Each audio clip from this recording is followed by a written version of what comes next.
Hey guys, let's see how we can download and install Oracle VirtualBox. So first of all, open your browser and type download VirtualBox. Now open the first link. It is the official website to download VirtualBox. Okay. Now here you can see it is available for different platform, right? For Windows, for OS X, for Linux and etc. As I am using Windows 10, I click here on the Windows host option and it will start downloading. But I already have the latest version of Oracle VirtualBox installed on my PC. Okay, so let's open that. And here is the dashboard of Oracle VirtualBox. Okay, see, we can perform live attacks as well, but as for now we are just starting out, it is important to create our pen testing lab in a virtual environment because none of us want to damage our important data or our physical machine. So it is a good idea to create a pen testing lab in a virtual environment. So let's see how to do that.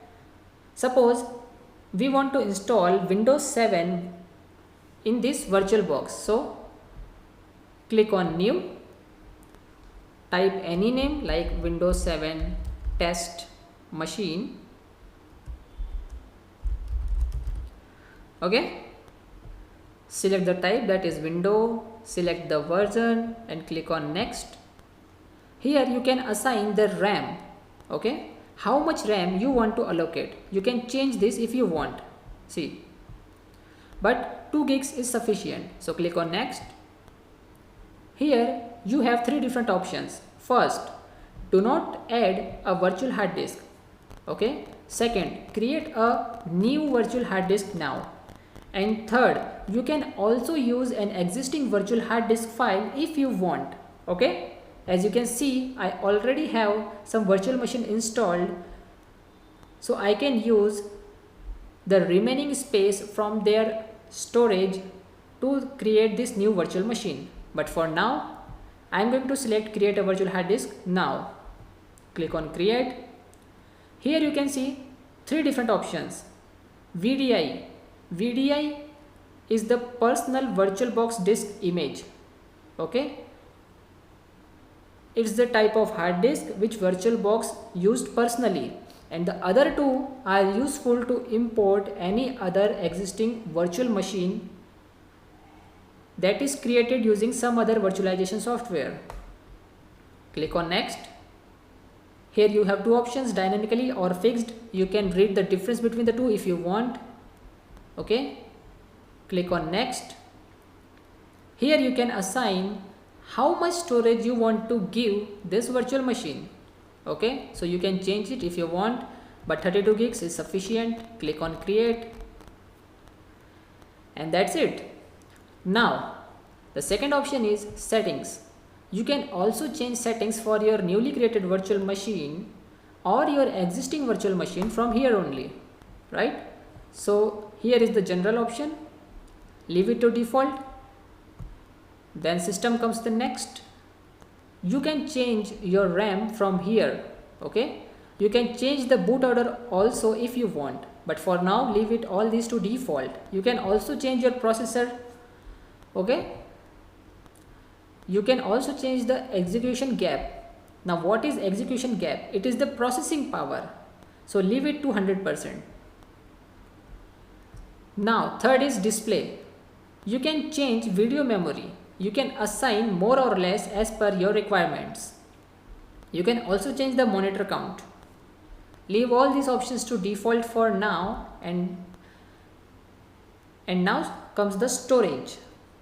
Here you can see .vdi. This is the new hard disk of 32 gigs which we have created recently. Okay, then comes the CD or DVD ROM for our new virtual machine.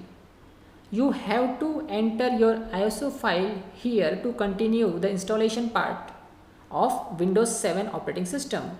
You can select it from here. Okay, now from here you can browse the location of that ISO file, or you can select from below listed. Okay, Now comes the audio, leave it to default. Then network, by default it will always select the network, but if you can change, if you want, you can select the bridge adapter as well. Okay, now comes the serial ports, then your USB, which type of USB controller you want, USB 1.1, 2.0, 3.0, etc. Okay, then comes the shared folders. See, you can share any folder with all of these virtual machines from here only. For example, suppose you want to share a folder from your physical machine to this particular virtual machine, then you can add it from this option. Okay, then comes the user interface. It's all the matter of priorities. Click OK. Now there are two other options. See, export and import. If you have a virtual machine already created using any other software, you can import that to VirtualBox. Okay, or you can export all these virtual machines from here also. Okay, now leave other options and come to machine. Here you can create a new virtual machine, you can change the settings, you can clone. See, clone means copying the full virtual machine part. Okay, means creating a duplicate of this virtual machine. So that is creating a clone. Okay, so for now